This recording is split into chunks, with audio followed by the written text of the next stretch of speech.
വെറുതെ ഒരു medical college നിർമ്മിക്കുകയല്ല ചെയ്തത്. ബോർഡ് മാറ്റിവെക്കുന്ന രീതി നമുക്കില്ലല്ലോ. ഈ 55 തസ്തികകൾ കോന്നി മെഡിക്കൽ കോളേജിന് വേണ്ടി മാത്രമായിട്ട് സൃഷ്ടിക്കപ്പെട്ടിട്ടുണ്ട്. മറ്റ് കാര്യങ്ങൾ ഓരോന്നായി ക്രമീകരിച്ചുകൊണ്ടാണ് സർക്കാർ മുന്നോട്ട് പോകുന്നത്. ഒരു ചരിത്രമുണ്ട് കേട്ടോ. ഇടുക്കി മെഡിക്കൽ കോളേജിന്റെ ചരിത്രമാണ്.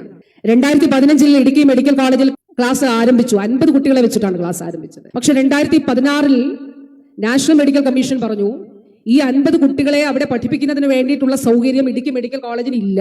അതുകൊണ്ട് ഇടുക്കി മെഡിക്കൽ കോളേജിന്റെ അംഗീകാരം റദ്ദാക്കിയിരിക്കുന്നു. കേരളം ഈ 50 കുട്ടികളെ മറ്റ് മെഡിക്കൽ കോളേജുകളിൽ പഠിപ്പിക്കണം. അതായിരുന്നു ഒരു കാലഘട്ടത്തിന്റെ ചരിത്രം. അതായിരുന്നു മെഡിക്കൽ കോളേജുകളെ സംബന്ധിച്ചിട്ടുള്ളത്. ബോർഡ് വെച്ചിട്ട് പോകും, പക്ഷെ അടിസ്ഥാന സൗകര്യം ഒരുക്കില്ല. പാവം കുഞ്ഞുങ്ങൾ അവിടെ വന്ന് ചേരും, അവിടെ വന്ന് പഠിക്കും. പിന്നീട് അംഗീകാരം നഷ്ടപ്പെട്ടു. ഇടുക്കി മെഡിക്കൽ കോളേജിലെ കുട്ടികളെ നമ്മൾ മറ്റ് ഇടങ്ങളിലേക്ക് കൊണ്ടുപോയി. പക്ഷെ കേരളത്തിൽ ഈ സർക്കാരും കഴിഞ്ഞ സർക്കാരും കണ്ട ഒരു കാര്യം, അടിസ്ഥാന സൗകര്യ വികസനം നാഷണൽ മെഡിക്കൽ കമ്മീഷന്റെ നിർദ്ദേശത്തിന്റെ അടിസ്ഥാനത്തിൽ തന്നെ കർശനമായി നടപ്പിലാക്കി. അങ്ങനെ നമ്മളിവിടെ ഓൺലൈനായിട്ട് മോക്ക് പരിശോധന നടത്തും. ഞാനും ചെയ്തു മതി.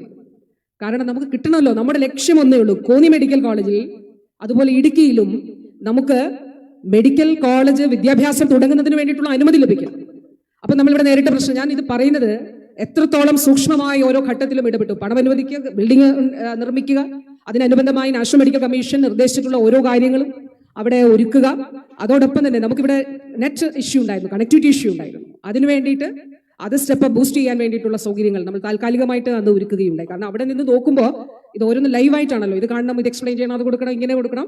അപ്പോൾ അങ്ങനെ നമ്മൾ എത്ര തവണ മോക്ക് പരിശോധനകൾ നടത്തി. ഞങ്ങളെല്ലാം അതിന്റെ ഭാഗമായി കയറി. എവിടെയെങ്കിലും കണക്ടിവിറ്റി പ്രശ്നം ഉണ്ടാവുകയാണെങ്കിൽ ഇവിടെ കണക്ടിവിറ്റി പ്രശ്നമുണ്ട്, അത് നമ്മൾ സോൾവ് ചെയ്യണം എന്ന് പറഞ്ഞൊരു ഗവൺമെന്റ് ഒപ്പം നിന്നു.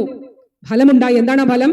കോന്നി മെഡിക്കൽ കോളേജിന്റെ പരിശോധന കഴിഞ്ഞപ്പോൾ അന്ന് അവർ ഓപ്പണായി പറഞ്ഞൊരു റിമാർക്കുണ്ട്, ഇന്ത്യയിൽ പുതിയ മെഡിക്കൽ കോളേജുകൾ നിർമ്മിക്കുമ്പോൾ കോന്നിയുടെ മാതൃകയിൽ നിർമ്മിക്കണമെന്ന് നാഷണൽ മെഡിക്കൽ കമ്മീഷൻ പറഞ്ഞ ചരിത്രം കോന്നിക്കുണ്ട് എന്നുള്ളതാണ്. പ്രിയപ്പെട്ടവരെ, വളരെ അഭിമാനവും സന്തോഷവും ഉണ്ട്. ഒരു ദിവസം കൊണ്ടും 2 ദിവസം കൊണ്ടും അല്ല, ഒരുപാട് കഠിനാധ്വാനം അതിന്റെ പിന്നിലുണ്ട്.